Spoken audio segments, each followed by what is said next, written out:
Constructing your life is about much more than just building a bank account.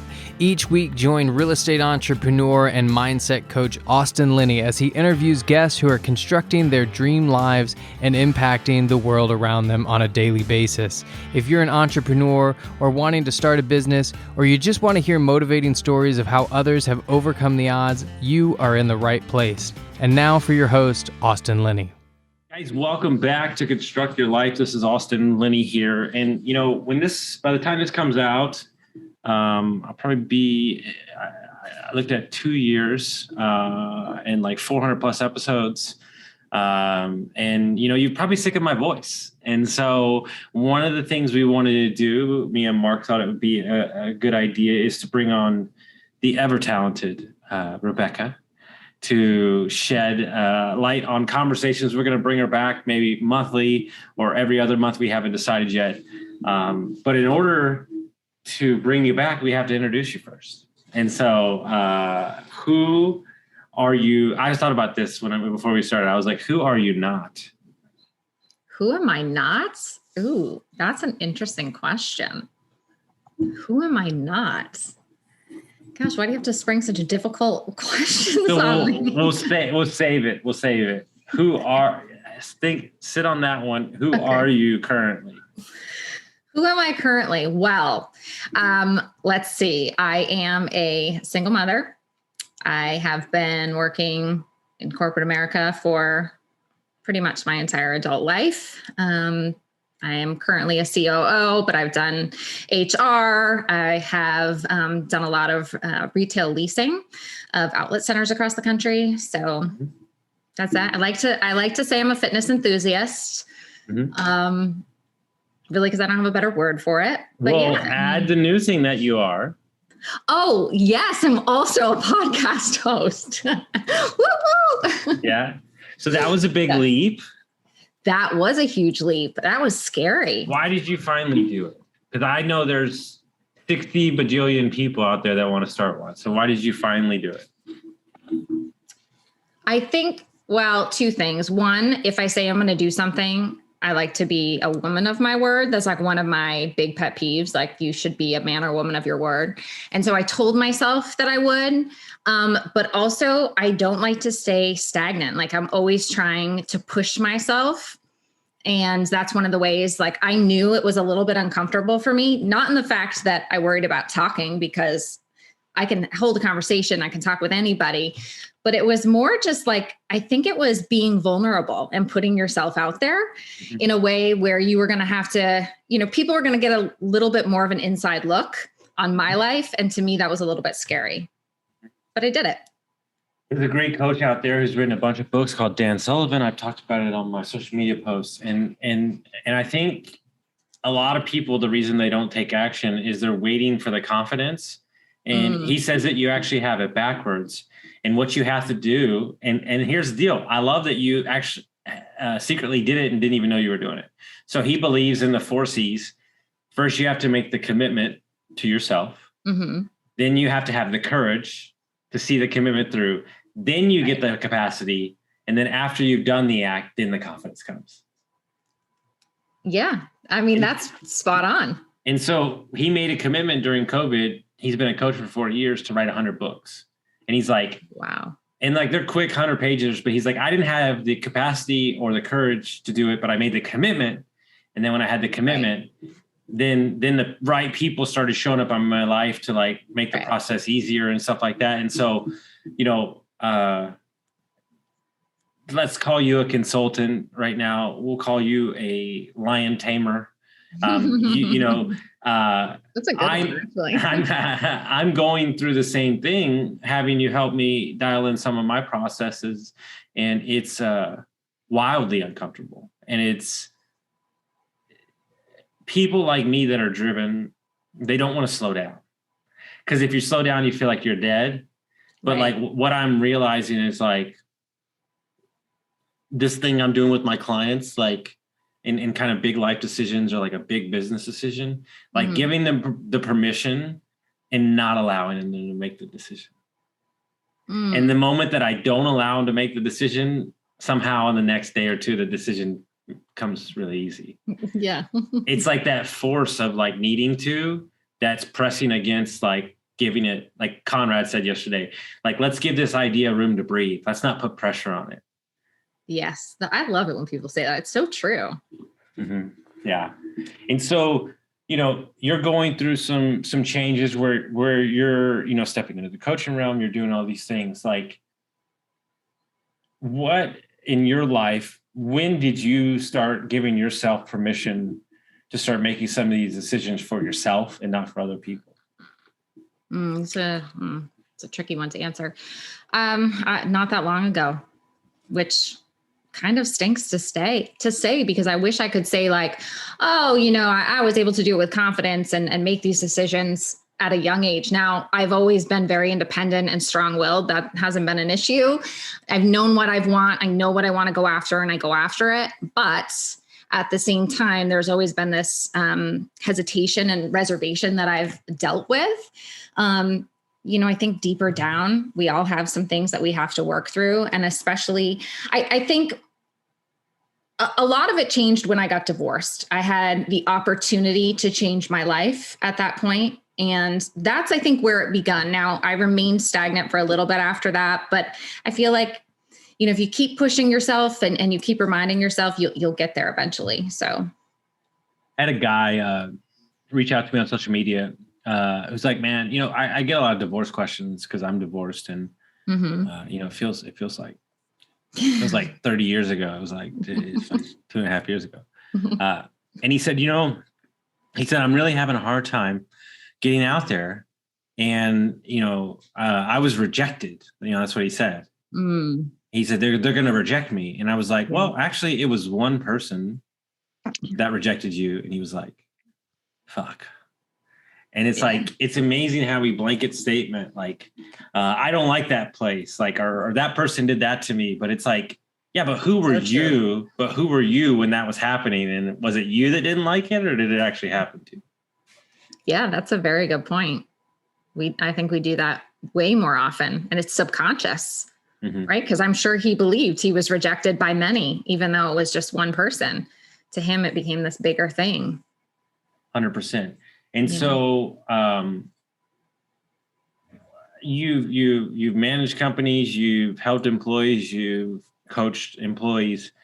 What would you say, if you could run a line through a majority of the stuff, is the bigger hangups in a corporate environment, or just somebody trying to grow within their position at work? Ooh,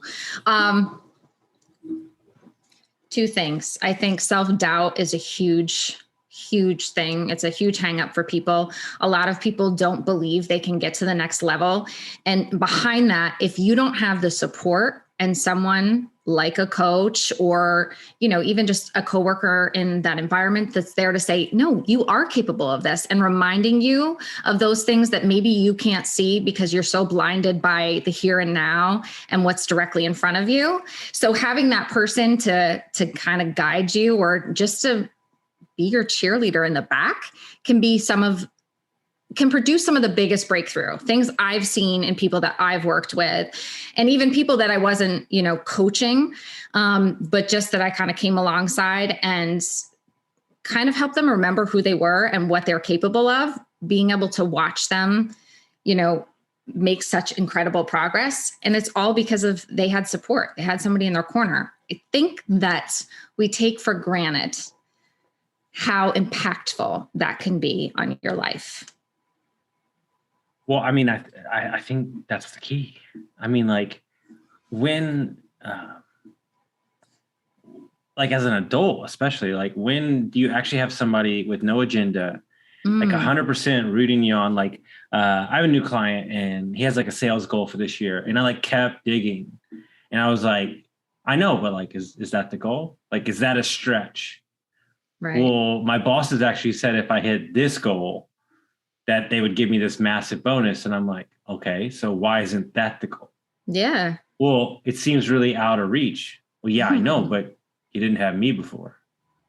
Exactly. And he was like, well, if I made that goal, I was like, so that one goal, let's say that you didn't hit it.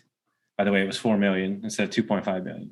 I said, let's say you didn't hit it and you did 3.2 instead of like 4. Would that be an amazing year? Yeah, it'd be a fucking crazy year. Okay, so now we've created something that's going to pull you. That's going to, by creating that and getting the bonus, is going to help you in your real estate investing. It's going to help you. There's so many. So like, let's get down to the reason why. Let's find it. Let's support it, and then let's shoot it, because I think you have the same issue I do, and I heard it on your podcast just a minute ago when I listened to it. You know, that whole thing of like, we're going to replace you and you're replaceable, all this shit. Like I mean this wholeheartedly. Like, I think entrepreneurship and small businesses is the only way to change the world. Like, by giving people the power to create whatever they want to create, support them and let them prosper, and let them, like, I heard this the other day.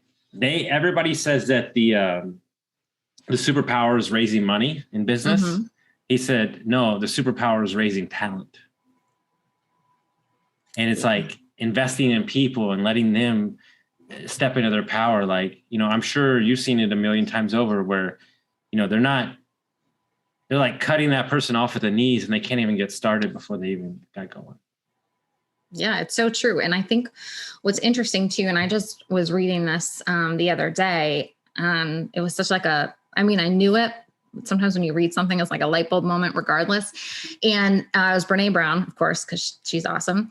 And she said that like some people believe that shame and shaming someone is a way to get results. And I see that in corporate America all the time. Let me shame you. Let me just come after you and tell you all the things you do wrong, why you're never going to be good enough, and how you're not going to succeed at this position unless you do X, Y, and Z.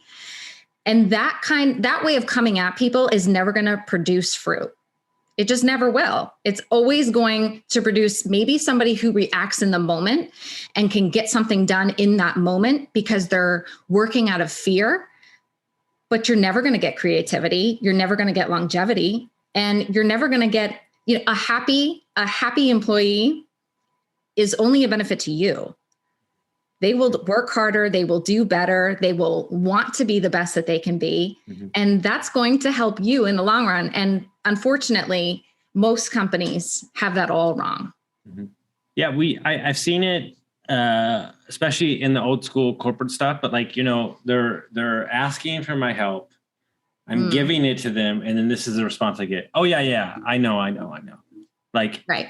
And I'm like, no, you don't know, or your business would be more successful. And so it's this fixed mindset, but also like I am always humble in every exchange. Like, oh, you want me to be in your podcast? Like, hell yeah. Like, I'm super honored. Like, thank you so much. Like, There's never a thing of like, oh, well, yeah, it's long overdue. Like, fuck you. You know, that's so the old school way of doing it. And like, you know, I don't want to go down a rabbit hole here because this is not the podcast to do it. But, you know, if you look at like crypto, NFT, and you look at the space, like this thing is purely based off community.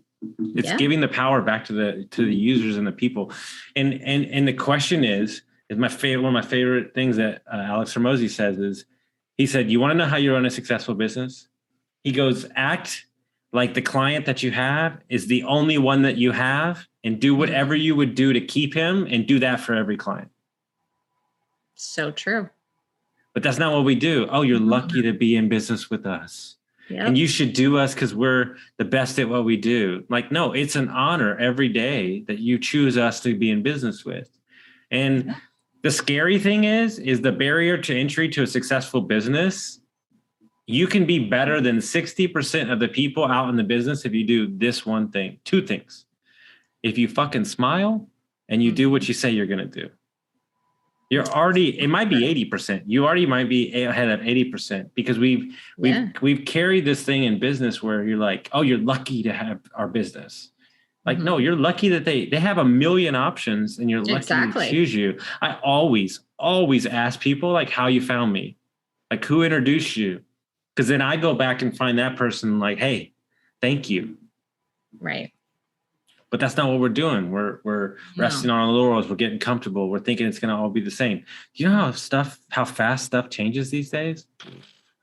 Dude, you can't, like, your goals are meaningless. Like, we don't even know what the fuck is going on. We're going to be floating around with goggles in 2 months. I don't even know what the hell is going on. And like business, and especially, and you've seen it, real estate is stuck in this old school mentality, and they're going to get run over by technology. Yeah. Yeah. A lot of real estate brokers, investors, all of them, if they don't learn to embrace technology and run with it, you're right. They're going to be old news. I love it. So when we bring Rebecca on here, now that you got to know her a little bit, we're going to ask her a simple question. And then we're going to see where it runs from here. The question is what currently is lighting your soul on fire? Ooh. Well, besides the obvious of my children, who I love and adore. So I'll just throw that out there. Helping people is what sets my soul on fire. What is it about helping people that sets your soul? Because you look back on the struggles that you've gone through in your life, and I think you can do two things out of them. You can either become bitter and angry, or you can use them as kind of a springboard to help other people. You can empathize. You understand what people are going through. And for me, I feel like a lot of people don't feel heard, and they feel passed over, and like they're not enough. And if my encouraging words are the one thing that can help them kind of get out of that state of feeling like they're not enough, or they don't measure up, or they couldn't hit a certain goal, like, awesome. That's what I want to do. I want to help you realize that there's another way to do things. And that's kind of like why I'm passionate about working with women who've been in abusive relationships, because you get locked into this fear cycle and you can't get out of it. And when you're finally, if you get out of it, you're lucky enough to, you spend a lot of your time recounting all of the things and saying, well, maybe I couldn't, or maybe they were right, and maybe the things they told me were true, and you're stuck, and you can't get out of it until somebody breaks those walls down for you and helps you see what a strong human you are, because you lived through that circumstance and you were able to get through it. And how can you use those strengths to succeed in life? And it's an opportunity to, reframe a tragic or bad situation to create momentum to turn around and help others, right? And we have an opportunity to take, the moment. It's so funny that you said it, because I think the bigger issue, and why I constantly share my story, is I'm trying to let you see that you're not the only one. Mm-hmm. I think that's really what it is when you boil it down, is that in the midst of your struggle or your abuse or whatever's happening to you, your alcoholism, you feel lost. You feel like isolated. You feel stuck. Absolutely. And by sharing your story and saying, no, I've been there. Like, I've seen it.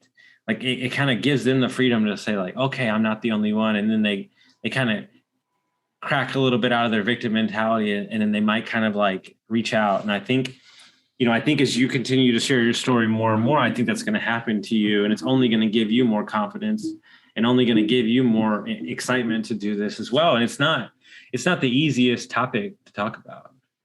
No, it's not an easy thing to talk about. And I didn't talk about it for years because it was hard for me, because one of the big reasons was I didn't want to be looked at as a victim. And I didn't want people to be like, oh, poor her.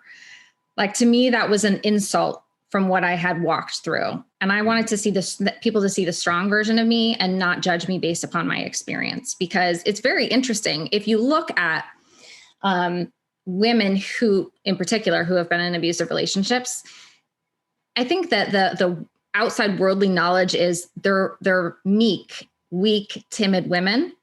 And that is almost never the case. They're usually very strong women who end up in these situations. So just helping society kind of get their arms around it would be huge for me, because so many people I hear say, because I kept my abuse a secret, which most people do, but when they do share it, someone will say, well, why don't you just leave? Why can't you just leave? Answer to that. And it's so belittling because they don't understand. And rightfully so. If you haven't been through it or you haven't spoken to someone who's walked that path, you wouldn't know. It's not as easy as, yeah, let me just get up and walk away. So I think it's really important. And as hard as it was for me to kind of get my mind around the idea of like, okay, I'm going to share my story because I don't want to, still a little stuck on not being looked at as the victim, but I want to use a bad situation to produce something good and fruitful in the world. And what is your hope by telling your story that you create from telling your story? My hope is that it can give women confidence to know that there is another side, because I'm sure the same with being, struggling with drug abuse or alcoholism, you can't see any other way. There is no other option. This is what you're in. This is the life you live. And there's no rainbow, right? There's no light at the end of the tunnel. You're stuck. And then also giving family members or friends a different perspective when they can see a loved one or a friend going through abuse and knowing how to help them, because telling them just to get out isn't going to help them. But there are tools and there's things you can do that can be very supportive and helpful to someone in that type of situation. What are some of those tools? Loving them is the biggest thing. Loving them regardless, not judging why they're there. And just knowing that no matter what, you're there, you're a support when you're ready. And I had told my parents when I got kind of to the point where I couldn't take it anymore, I finally, came out, and they were like, when you're ready to take that leap, we're here. No matter what, we're here. We'll do whatever it is we can do, but we're here for you. And that's what I needed to hear, because to me, it was like, oh my gosh, if I get out of this situation, I'm not going to have any money. I'm not going to have anywhere to live. I working part-time. How the heck am I going to get a job? How am I going to support, like all of these things that I saw as barriers, just to know that I had somewhere to escape and pull myself together and kind of heal. And then I could go on, which of course I didn't even end up doing. I ended up getting a great job, and I ended up, everything worked out, but it was the idea, it was the knowing that I had support, because that's the biggest thing. No, agreed. And I'm on this new kick where like nothing's as good as it seems and nothing as bad as it seems. It's probably somewhere in the middle. But in the moment, it feels like, like getting my divorce, like the amount of scenarios, like, well, I got to do this. And like, I'm friends with her brother, and like her dad's like my dad. And like, what about Christmas? What about like, like all of these things, but you can't let those things be the reason why you won't live your life. And I know since the first time that we met, I have watched you blossom and grow and own your power and become this amazing mom and now podcaster. And I'm so excited to continue to support you in your growth and watch you just crush life. I mean, it's like the greatest thrill of my fucking life.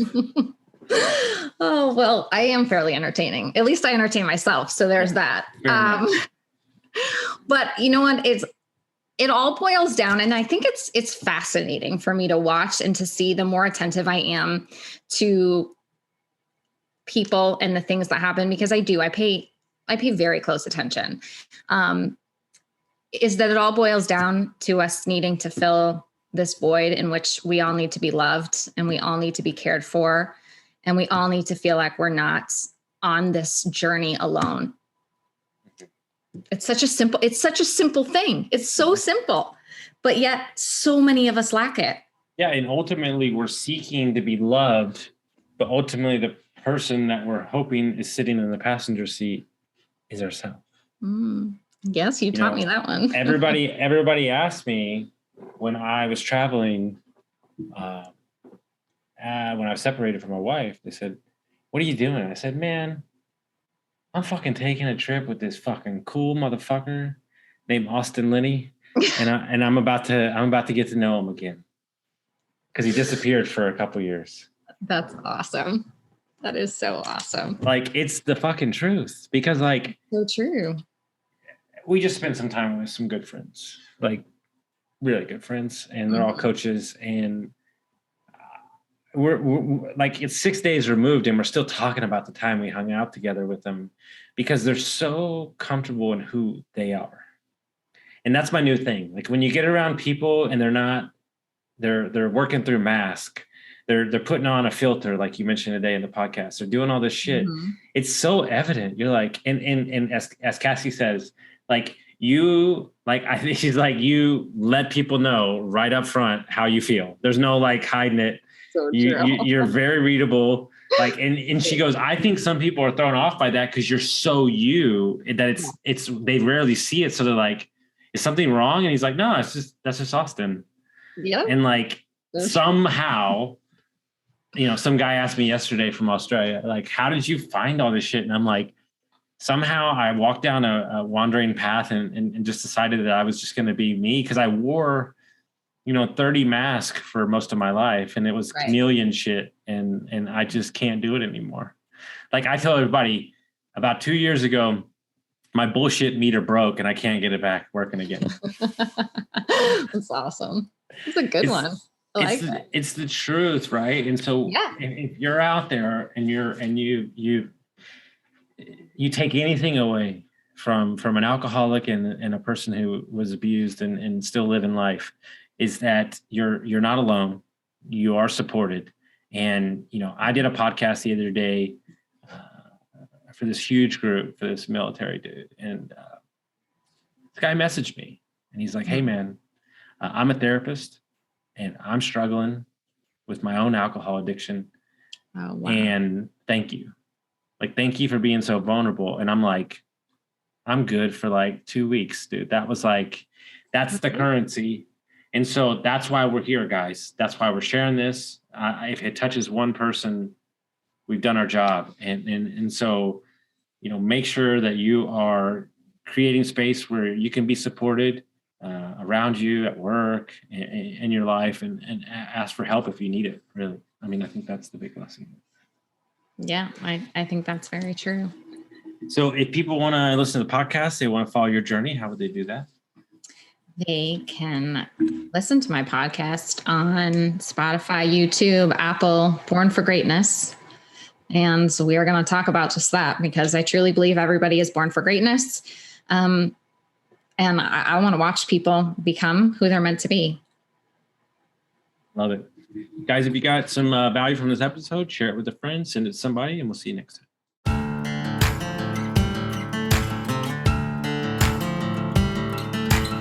Thank you for listening to Construct Your Life with Austin Linney. If you enjoyed this episode, be sure to rate, review, subscribe, and pay it forward by sharing with a friend. Most importantly, take this opportunity to start constructing your life by taking immediate action on what you learned.